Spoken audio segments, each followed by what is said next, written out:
Welcome back to Longbox Diving, where we explore comics and story arcs pulled from the long box. And it is a new comic book day review, so we're going through all the comics that we picked up last Wednesday. Of course, a little delay, Thanksgiving, and there was a lot of comic books to review and for me to read. I had to get through them all. And so hopefully I can get them all reviewed. I don't know. We'll see. But today we're going to review X-Men number 5. X-Men number 5. Gary Dugan is doing the story. And we have Javier Pina and Zé Carlos doing the art, and Eric Arcaniga, I don't know. He's the color artist. I'm sorry, I mispronounced your name. I don't know how to pronounce that name. I am not good at that. I can't spell, etc. So, all right, I have not been impressed with Gary Dugan's X-Men in any way, shape, or form over the last 5 issues. I've already dropped it off my pool. This is the 5th issue, so I try to go 5 to give them a chance, and it's just not good.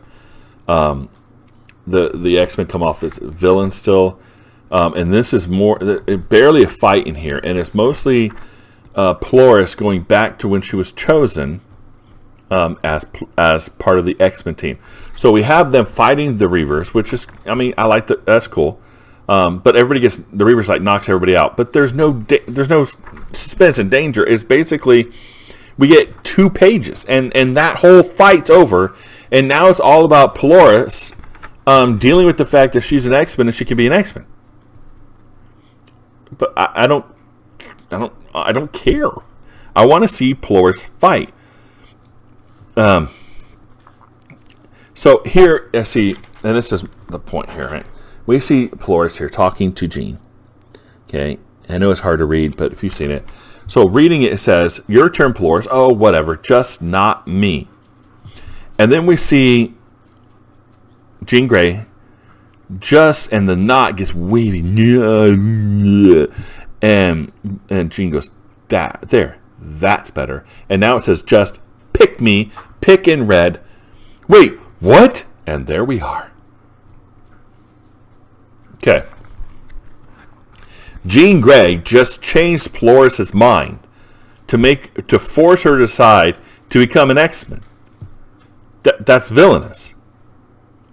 They're not supposed to be doing that. Whether Professor X has ever done it before or anybody else has ever done it before, that superhero, I don't care. It wasn't right then. It's not right now. And there's a whole There's a whole line in X-Men Legacy that said, he's like, "Hey, I shouldn't have been doing this." And he's like an apology to her for what he had done because he shouldn't have been doing it. It was villainous. This is villainous. The X-Men are still villains. And then the story is just more of different things that Polaris has done to prove that Polaris deserves to be on the X-Men team. And then she's using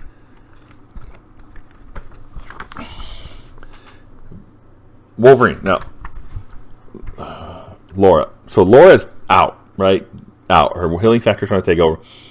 So what Polaris does is use her as a dummy, as a puppet, and dances around the field so the bad guys can hit her and not Polaris.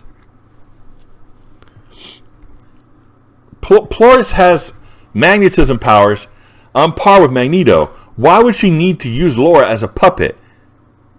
Again, it feels villainous. You're using somebody against their own will, against their own control. That is not heroic.